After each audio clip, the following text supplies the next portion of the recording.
we're going to need your help. Because, yes, okay, I think we're live. We are going to have a beta.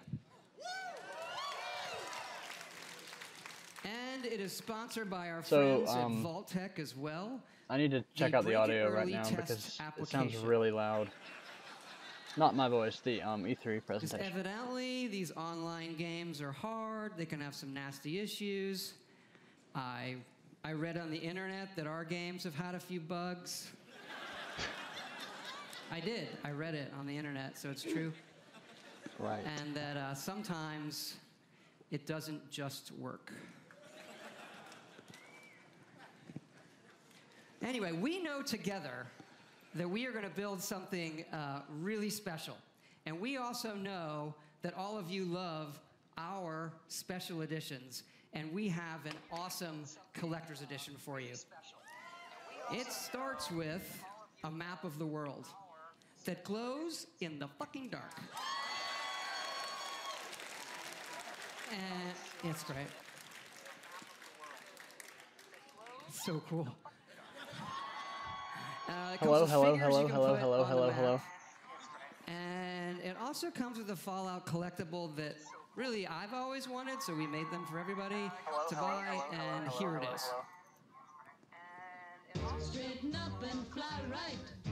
Sounds good, guys. Let's finish up watching the Bethesda stuff, and I think we're going to be doing some multiplayer or Blackout stuff for Black Ops 4 here in a bit. So, let's just hang out for a bit and see what's up with Bethesda. I'm going to work on the stream on my phone. I think while this stuff happens, so just, yeah.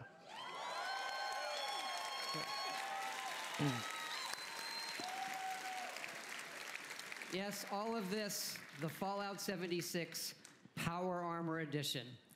So you're probably wondering, when is this game coming out? We're excited to say that it's coming out this year, November 14th.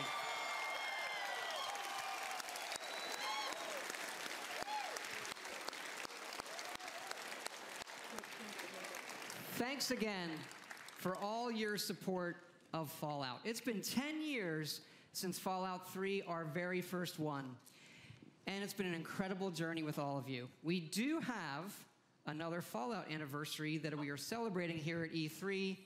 It is the 3-year anniversary of Fallout Shelter, which we announced and released right here at E3. And we have some cool surprises for you. Fallout Shelter is coming to the PlayStation 4. And because that guy said it, it's also coming to the Nintendo Switch. Fallout 76 is coming to the Switch and PS4 this time. You can play it with the Joy-Cons or touch controls. And yes, it's still free. Oh wait, Fallout Shelter, not Fallout 76.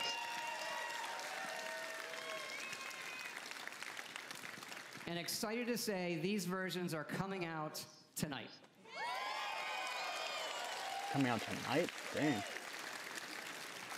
Again, thank you so much for your support of all that we do coming here tonight. When we see how many of you our games have touched, it's incredibly special.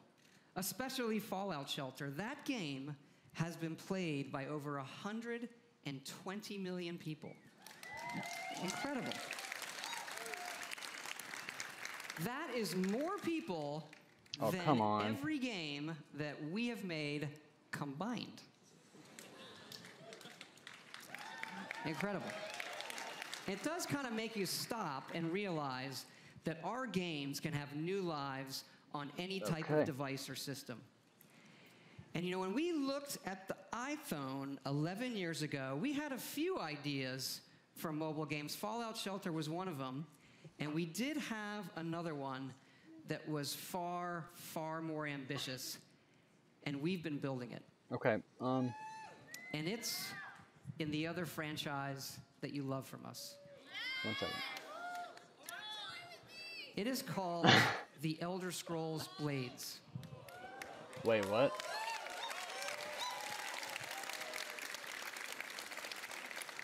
Like Fallout Shelter, Oh, we okay. wanted an experience that we were not finding anywhere else. Here it is. Blades, at its heart, is a pure Elder Scrolls game. A massive first-person RPG with console-quality graphics, but with a uniquely mobile experience. Oh. Believe me when I say you have to see this running on an iPhone 10. This gigantic screen does not do it justice. You can tap to move or use dual sticks.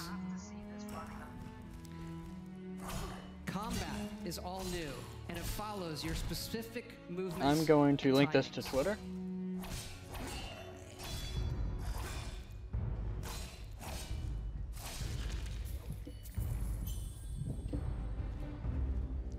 Harkening back to the first Elder Scrolls Arena, this game features both handcrafted and procedurally generated dungeons. And it's not just melee, you have a range of abilities and spells you can use.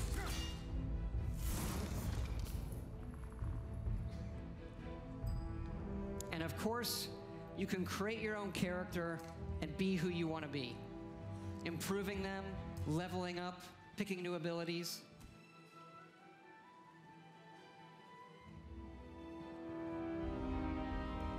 And the entire game can be played in portrait mode.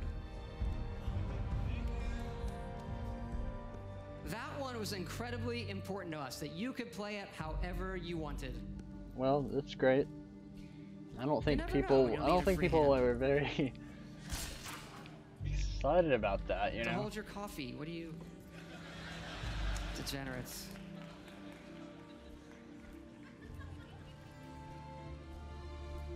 And it's not just dungeons. Okay. It's I think incredible what I'm gonna do, outdoor guys, is areas.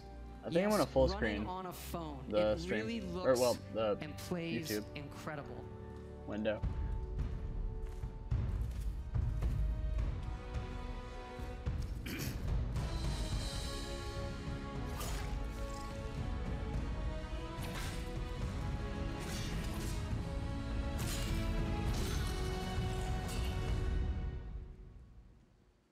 Bla- Okay. Blades Yeah, has full several screening now. modes of play. First, the Abyss, a roguelike experience where you can see how far you can go in an endless dungeon. And the Arena, where you will do battle one-on-one against other players. And the main mode, the Town. This is the hub for your story and quests. You Oh, are okay, a cool. member of the Blades, the Empire's top agents. Forced Okay. into exile, you return home to find your town destroyed and need to rebuild it. Yes, Blades also features a town building mode. You'll decide what your town looks like and be able to upgrade and decorate all of the individual elements in it. As your town levels up, you'll unlock new NPCs, quests, and more. You can even visit your friends' towns. I seriously don't understand why they don't just make a new Elder Scrolls game. This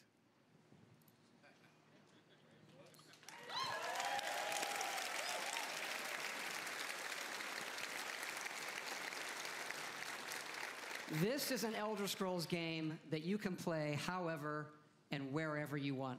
And we are going to bring Blades to every device and system we can. Phones, PCs, consoles, also virtual reality, on mobile, all the way up to high-end VR on PCs. And what's really cool is all of those connect to each other. So one of my dreams is we'll go back to that portrait mode, which I like to call meeting mode. Because if you're in a meeting on your playing a game, in portrait mode, no one knows you're playing a game. And so with Blades, you can be in a meeting playing Blades against someone at home in VR. Blades is coming this fall for free. Oh, dang. Okay. Pre-order it. But, okay, why do you need to pre-order it if it's free? And you can pre-order pre-order it tonight on both the Apple App Store and the Google Play Store. Also, this week, go to playblades.com and register for early access. If you're here at E3, Blades is going to be playable in our booth. So please, come by and check it out. You really need to see it running on the phone. We'd love to see you. Please come by.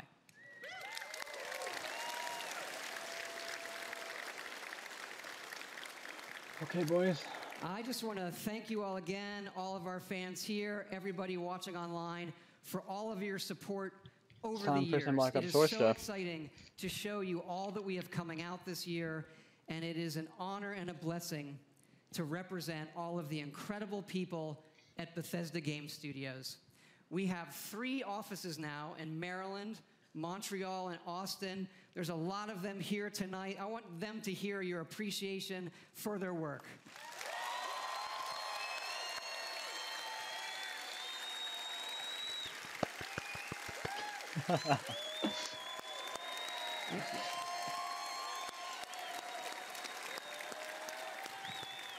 I mean, we kind of already knew there wouldn't be another Elder Scrolls game. I mean, let's be honest. I'm sorry, but, you know. Just the best team and group of people I could ever hope for. Amazing. We also thought, since we're all here together tonight and it's so special, maybe we'd do something a little different, too. Oh, God. And tell you what we have coming beyond this year in the future. Oh, boy. Now you might be talking about a new... We have also been working on a brand new, next-generation, single-player game. Oh. Oh, boy. But this one is in an all-new, epic franchise.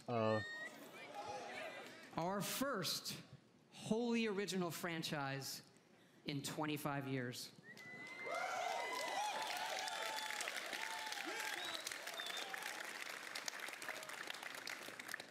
We're excited to announce our next adventure. Oh boy, okay.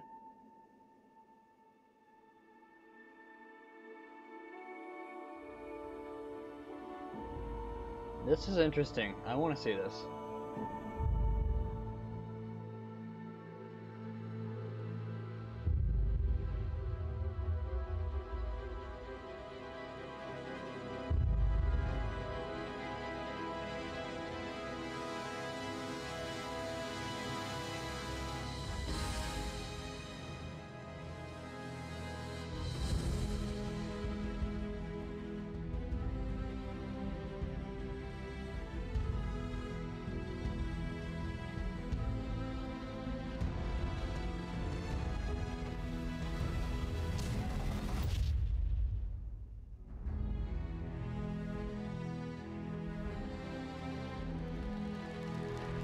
That was like 20 seconds. Okay. Alright. Starfield is a game that we have spent years thinking about and working on.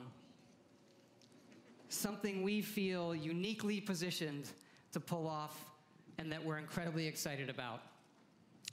But we're also building toward the game after that. Oh God. Okay, maybe this is it. And it's the one you keep asking about. Oh, there it is. Oh, it's the new Elder Scrolls. Oh boy.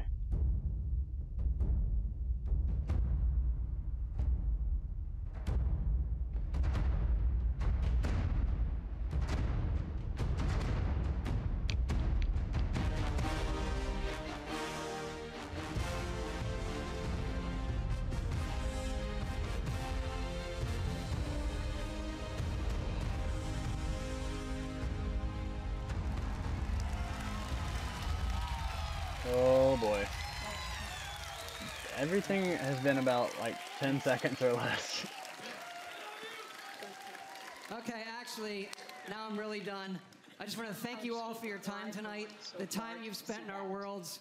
We'll see you out there.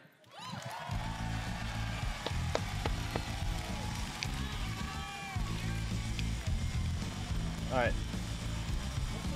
Can I get another round of applause, please?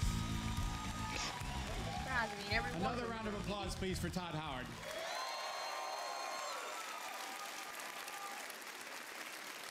We only get running him a up little here, behind like, here. once every 3 E3s, but boy, when he shows up, he brings the goods.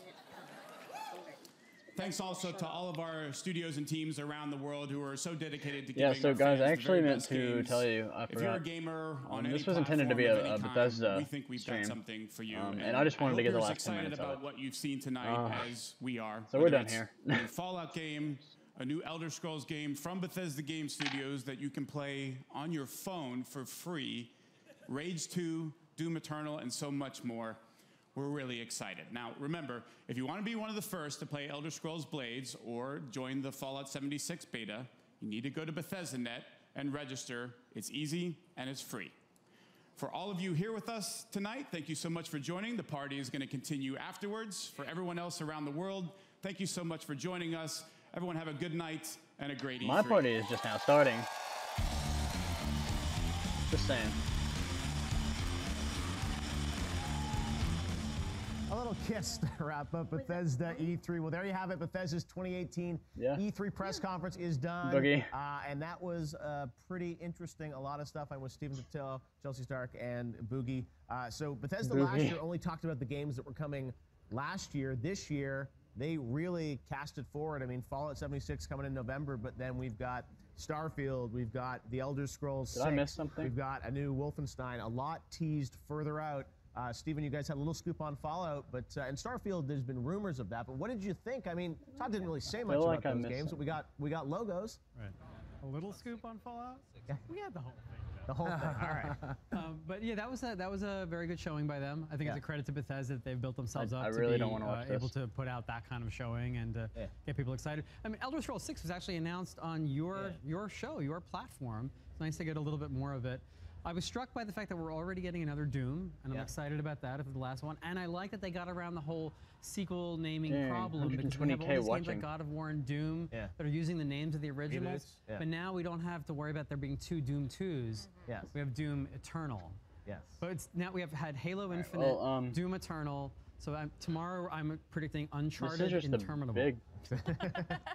Ongoing games of services. Chelsea, what did you think? They unloaded a lot of news there. I mean, in normal years, Fallout 76 by itself would be big enough, but they had a lot of stuff. So were you impressed with the news? I mean, yeah, I was very impressed because we saw so many games that, you know, it may have been only a logo, but it was like, all right, they know what people are excited about. They know the franchises that have done well and have like really resonated with people, and I mean, Starfield has been again, like Black Ops 2. That's exactly what I wanted to kind see. of tipping their hand. Is really going to catch a lot of people's attention. And to me, it's like, you know, the fact that they showed a logo, it still doesn't tell you much about the game. Todd will be here with me live tomorrow. I'll try and see what we can get out of him. I'm sure they're probably not going to say a lot about it, but you're right. He sort of, a couple years ago on this show, hinted we have a new IP, and then we have Elder Scrolls 6, so now we have a name of the new IP. Not a lot of info. I mean, that Elder Scrolls teaser, maybe there's something in there that people will pull apart, but it seemed pretty generic. Boogie, you're Bethesda guy, I guess. He was right. Absolutely. This was mic drop after mic drop. Like, he just dropped it and picked it right back up to drop it again. And when they started to close out with Blades, you know, I'm not a huge mobile fan, and I know mobile's the future, but every time I see something, when he says it's in VR, and I'm like, I perked right back up, and then Starfield, and then Elder Scrolls 6, I literally crying here on the stage, watching it right here on the screen. I'm like, I've been waiting for the, I've been playing Elder Scrolls since Daggerfall. Wow. And I've been waiting my life, you know, since Skyrim. I bought it on every platform. This is the game I'm waiting for, and he knows it. He's just teasing us at this point, but they came into this on top.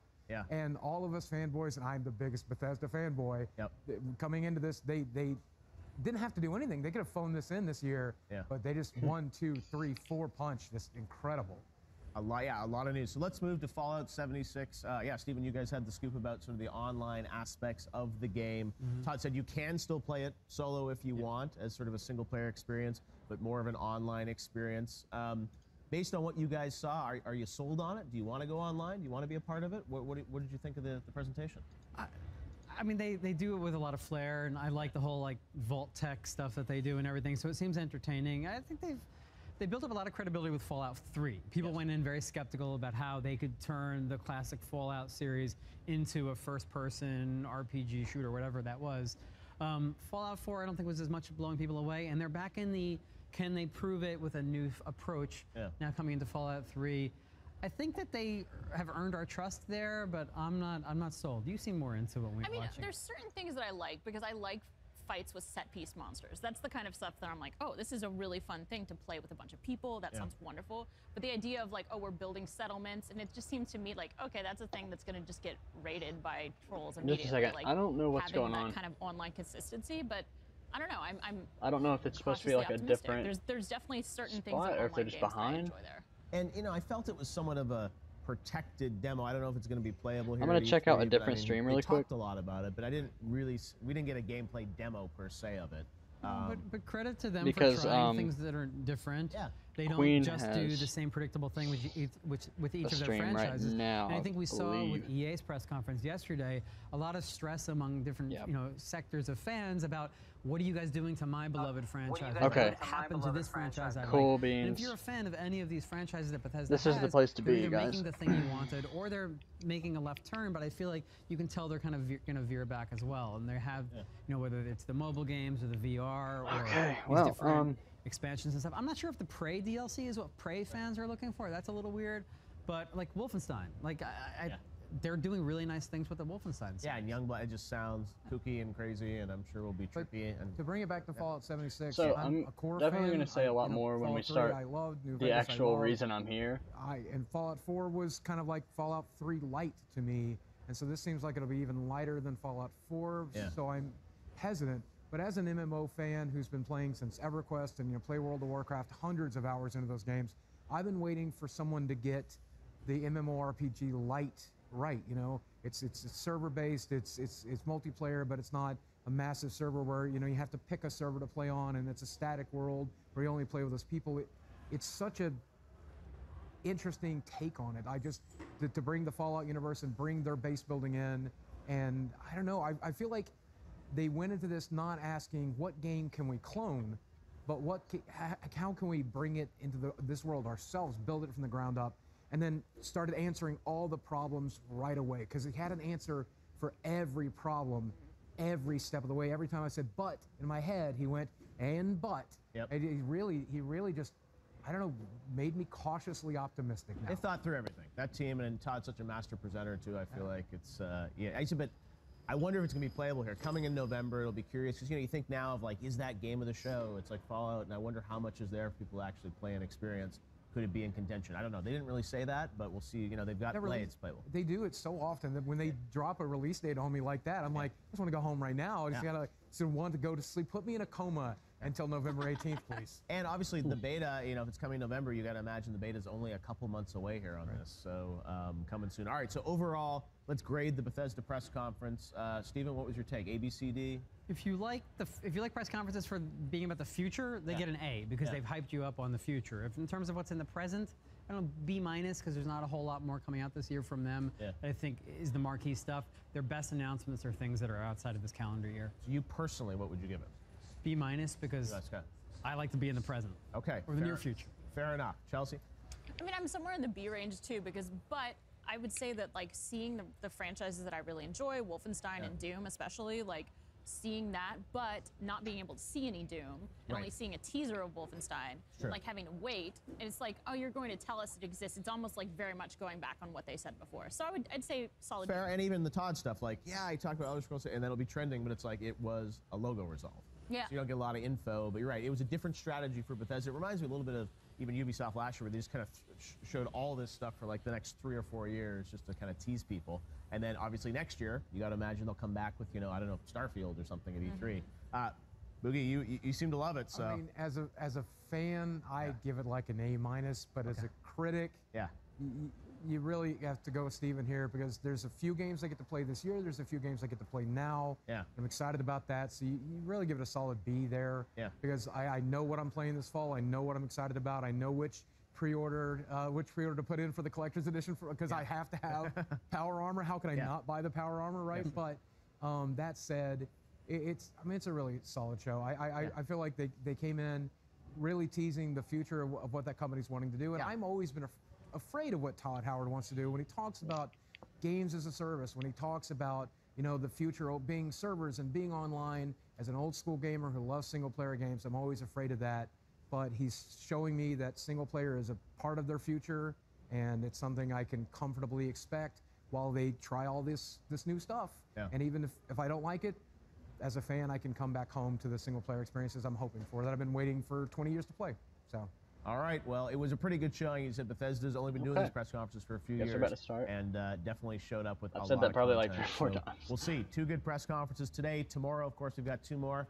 Steven, Chelsea, Boogie, thanks for hanging with us. We'll hear more from you guys throughout the week, of course, on social media and on your platforms. And as you can imagine, social media has been going crazy with reactions to the conference. A lot of Bethesda news, of course, tied to Fallout, Starfield, The Elder Scrolls 6, Wolfenstein, and more. All right, let's take Twitter a look is crazy at right social now. reactions. Oh my god. Do we really have to do this?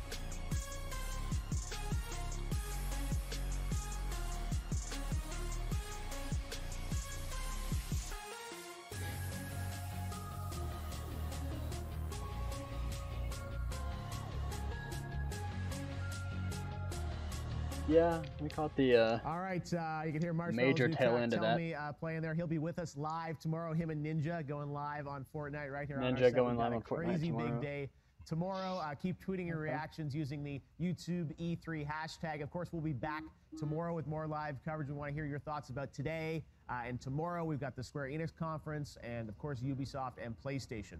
Now, for us here, the only way to move on from all the big Bethesda news is to check in on one of the absolute biggest games coming in 2018. Oh, boy. How about that introduction? Call of Duty Black Ops 4. Okay, here we go. With Lord Vondahar and Dan Bunting from Treyarch to talk about your game. So you guys had a big event a couple weeks ago, revealed a lot about Black Ops 4.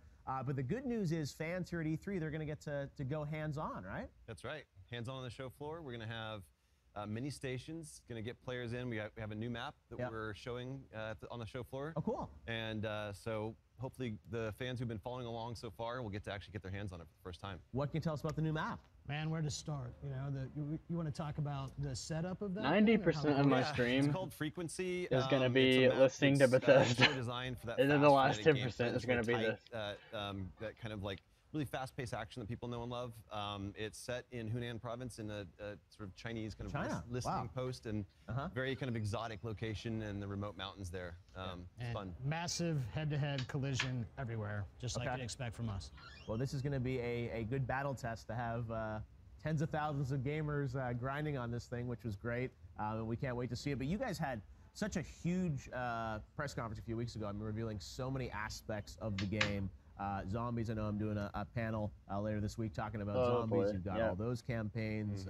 Of course, you know, lots of interesting stuff with the specialists and the solo missions. And I wanted to ask a bit more about that, because coming out of the briefing, I think a lot of people were asking me, what can you tell us about those sort of, you know, missions for the specialists? So what more can you tell us about what that experience is going to be like for sort of some of the story around the specialists? Yeah, so it's designed around our the fiction, which is grounded in our multiplayer universe this time around, and that's set in the years between Black Ops 2 and Black Ops 3. So it gives a little bit of a setup for who the specialists are, why they're here, who they're fighting for, how they're connected to one another. And it gives players a chance to really kind of master each specialist for their abilities and their unique powers and their capabilities. So little there's some Blackout footage. Yeah, little missions that just help you kind of get to know the specialist better and master the gameplay. Take him into MP. Now, Vaughn, you go dark for a while. People don't know what you're working on. The Twitter's blacked out. Now we know why. I have to do it. Exactly. I have to do it Blackout, because all the rumors that spread around, and I'm like, just too much temptation to spill the beans on this thing. Well, any of it really, right? So where are you focusing your time? Yeah, so I set up and spent the first major part of the project sort of getting the studio design department set, and then spent a lot of time on multiplayer until we established that kind of core, and now I'm almost exclusively Blackout. You know, but there's always things to do. I was gonna say, things to do. It's all part of the team. It's not, yeah, it's a team effort. It's not just one thing. So, and Blackout, I know you haven't shared a lot beyond the reveal. I don't think you're not showing any more Blackout here at E3, right? I have a worldwide exclusive for you. Okay. No, I don't. All right. Let's say drop it right here, live gameplay. I've been waiting to drop that line all day. But so you're not sharing any more about Blackout really at E3, right? No, I mean we're not specifically about Blackout. Okay, cool. You know, but we are talking about sort of the impact Blackout's had on the game in terms of the weapon system in particular. But still, but we're not seeing it. Any player count? Not talking about yet. Not showing any of the details yet because we really want. Like today, you saved the best for last. Yeah, it is the biggest, most ambitious thing that we've ever undertaken at Treyarch, and it's you know, we're a studio that really builds a lot of our game around social connections and social gameplay experiences, and that's just like we're going all in on that this game, and that's this is something that's very, very big, very ambitious, and it's bigger than anything we've ever done. And there is some little thing that that changes kind of how we design weapons in this game, which I don't know if you want to talk about. Yeah, I mean, if we're ready to talk about that, so you know, there is this, you know, when you have a world that large, and fans, you're really funny trying to sort out exactly how large it is. You're almost correct, by the way. I'm not going to tell you which guy's almost correct.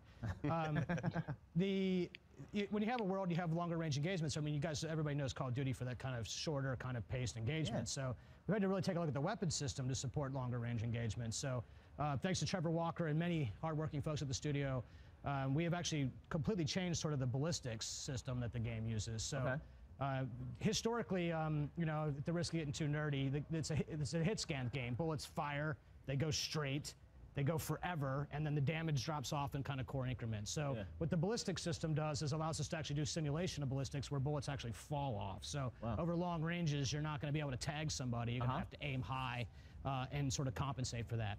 And where we are with this right now is a good place for Call of Duty. So the weapons kind of do the damage in the segments or ranges that you'd expect them to do, including beyond this certain range. But at a certain point, you're just not going to be able to hit that guy unless you compensate for that. So that's a completely different take on how you think about ballistics and how you think about weapon simulation. So a lot of work has gone into the weapon system, and not just on ballistics, but in terms of the totality of sort of what you do. So, but you're not doing ballistics unless you do something. So basically, they're saying that it's just kind of one story that we have overhauled the entire weapon system it's because a that is lot the like core of our game. Fortnite, That's the what way that the people, ballistics works. You know, love and know the most about Call of Duty as a gameplay experience, and we've essentially rebuilt the weapon systems from the ground up. We've got, we talked about predictive recoil, something that is a new system. We've talked about how all the animations and effects have been completely overhauled. Sorry, now we're I just talking got ran out of oxygen. Having ballistic systems in the game as well, and it's really like we've built this because we I want to think make this that is exclusively core for the as tight as it can Blackout possibly mode. I'm be, not sure as they're talking rewarding about as it just can possibly multiplayer be, here. and make sure that players have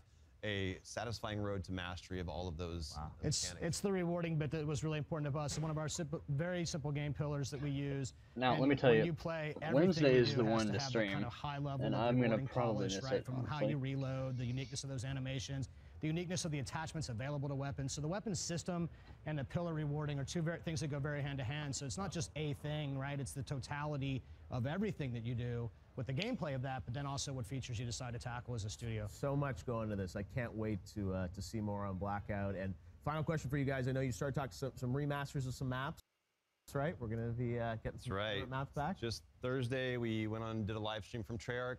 We've talked about 4 fan favorite remasters. Jungle. Let's start with Jungle. Yeah. Jungle was a Black Ops 1 map. I'll give you a little detail. Black Ops 1 map that was set in the jungles of Vietnam, and it was a map that had a lot of foliage, a lot of terrain, a lot of height variation, a lot of kind of fluid flow control through the map, and players loved it, and we haven't touched that map in so many years. I think it's going to be really exciting to bring it back. Next up, we have Summit, which is another one of our kind of really big fan favorite maps from Black Ops 1. You want to do the next one? I like to do Slums and the one after that. So do it. What do you got? Quick. Yeah, Slums and Firing Range are the two that are after that, and these are fairly competitive maps. We learned a lot about parallel pathing in both these maps. It was sort of when we really came into our own as a group of people, sort of what it means to make a sort of Black Ops Call of Duty map, right? So those two are super important to us. And you know, it's fun to see them in this game too. And what's you guys have an amazing legacy with Black Ops. We can't wait to play in October. And this game celebrates that legacy, and you're all going to have a great time with it. Well, these guys, super passionate. I know you're going to innovate in a crazy way. Blackout, I can't wait to hear more. Oh, I can't wait to tell you. Lord Vaughn. Nobody wants to tell you more than me. I'm so glad we're wrapping up day one with you guys. That's it for our show today, but we will be back tomorrow. I want to thank all our guests for coming in and sharing your stories, wisdom, and insight with us. Tomorrow, we've got Sony and Ubisoft's press conferences, Hideo Kojima, and I'm going to be kicking off the show live with Todd Howard to talk about Starfield, Elder Scrolls 6, Fallout 76, so much stuff tomorrow, and it's all starting at 3 p.m. Eastern, noon Pacific. Thanks so much for joining us for YouTube Live at E3. The stream continues tomorrow. We'll see you then. Good okay, night. So just a little debriefing. So because that went really quick, and essentially almost most of the stream, I would say, was spent on the Bethesda stuff. So I don't know if I'm even gonna keep the stream beyond when we stop streaming in just a second, because they didn't discuss any new details really. They just kind of everything they talked about, they've talked about on Twitter this week, and I already knew all of this stuff. They didn't say anything new, so I think I'm gonna try my best to stream Wednesday when we talk about zombies. Now, Zombies is going to be streamed at 4:45 Eastern on Wednesday. I will not be at home. I will be on vacation. I don't know if I'll be able to get to the hotel in time to stream this live. And I think that's my biggest concern right now. Just stay tuned. Updates. I'll have updates on Twitter if I'm going to do it or not. I would love to do it, but honestly, what I'm probably going to do is watch someone else's stream in the car or wherever I am. If I'm in the hotel and I have Wi-Fi that works, I'll try my best to stream on Wednesday, but I can't promise anything, and I probably won't, actually. I mean, there's more of a chance I won't. Anyways, all of this Blackout multiplayer stuff was stuff that we already knew. They don't want to share more yet. I think that we're going to know a lot more about zombies than we will Blackout.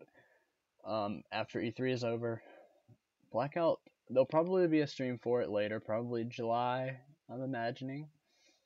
But until then, that's all we're going to hear. So, thanks for watching if you came out, or if you're watching this later. I know that most of this was Bethesda, I think. I would say the large majority of this was Bethesda. They revealed some really cool stuff, don't get me wrong, but that wasn't the point of the stream. And I'm actually digging the new Elder Scrolls stuff and the Fallout stuff, but I'm not particularly here for that right now. So I'll be active on Twitter. I'll be talking about this stuff. I'll be retweeting other stuff for news and information and stuff like that. Yeah, just keep watching. Keep a lookout for Wednesday. We'll see what happens. If it looks like I'll be able to do it, I'll let you know. Doubt it, though. Alright, well, that about wraps it up. So, thanks for watching. Sorry there just wasn't much to talk about. They didn't talk about much. I didn't say much. I thought there was going to be a little more. Like some juice, you know? I thought we would get just at least like one little thing that we didn't know before, like maybe a player count on Blackout, you know? Or I thought, actually, even more importantly, I thought we might get some season pass information, but clearly it's too early for that too, so we will figure it out later. Probably not Wednesday either. That's probably more like a July thing. But anyways, thanks for watching the stream. I will see you guys next time. Peace.